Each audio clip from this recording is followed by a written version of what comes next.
thousands of national police are patrolling Barcelona's streets as the city prepares to defy the Spanish government's orders not to vote in an independence referendum this weekend. Barcelona, one of Europe's biggest tourist destinations, is starting to resemble a war zone. Thousands of national police have been moved into the city to stop regional authorities holding an independence referendum on Sunday. On Thursday, students and other activists began staging protests and sit-ins to defend what they see as their right to vote. The city is bracing for what could be the worst civil confrontation since democracy was restored in the 1980s. Neither side is listening to the other side anymore, Carlos Castellanos, a 75-year-old retired teacher and prominent political activist, said. If the Spanish government had properly addressed the requests of Catalonia in the past and not rejected negotiations, it wouldn't have come this far. Now both sides have become more extreme in their positions. Like many older Catalans, Mr. Castellanos never imagined he would live to see his beloved city of Barcelona voting for independence. He was imprisoned 4 times under the dictatorship of General Francisco Franco, a ruthless Spanish nationalist who suppressed Catalan language and culture from the 1930s until his death in 1975. Now Castellanos says he will vote yes to self-determination if he can find a polling station that police have not closed.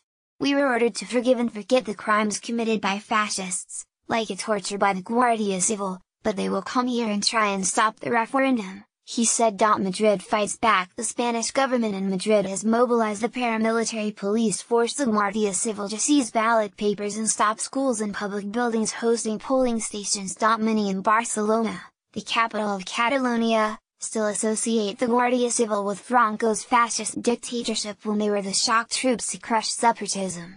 So many have been brought in from other provinces that the government has hired cruise ships to house them. Madrid has also asserted direct control over the regional police force, the Mossos d'Esquadra, formed after Catalonia was granted limited autonomy in 1979. But the regional parliament says it will not yield control of its police to the Interior Ministry, and it is unclear how enthusiastically Mossos will follow Madrid's orders. The regional president, Carlos Puigdemont, the driving figure behind the referendum, said Madrid was trying to crush democracy. In stark contrast to the governments of Canada or Britain, Madrid has refused to accept this democratic challenge, and has opted instead for the path of authoritarian repression, he wrote in a recent article. In most parts of the developed world, police protect ballot boxes, polling stations and voters. In Catalonia today, the situation is the opposite. He also accused Madrid of jeopardizing the fight against terrorism. Just 5 weeks after a car driven by jihadists killed 13 people in the center of Barcelona, including an Australian child.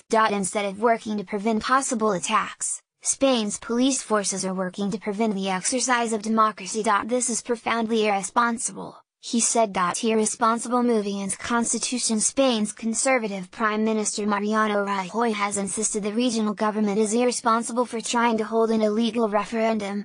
Spain's constitutional court has ruled the referendum is in breach of the 1978 constitution that restored democracy to Spain. Catalonia is one of Spain's largest regions with 7.5 million people.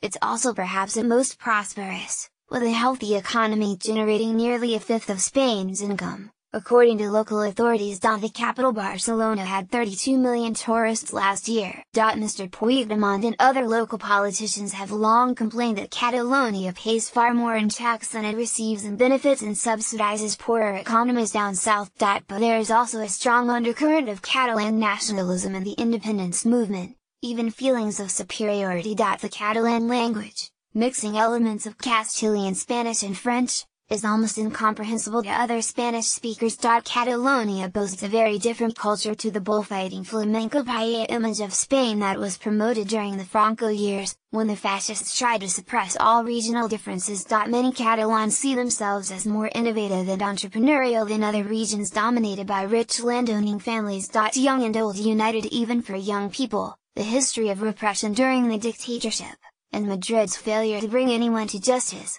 continues to color feelings of national unity. Clara Ballard is a 21-year-old student and volunteer for the independence campaign. Franco ordered the execution of Luis Companys, the then president of Catalonia, she said. But no one will revise history.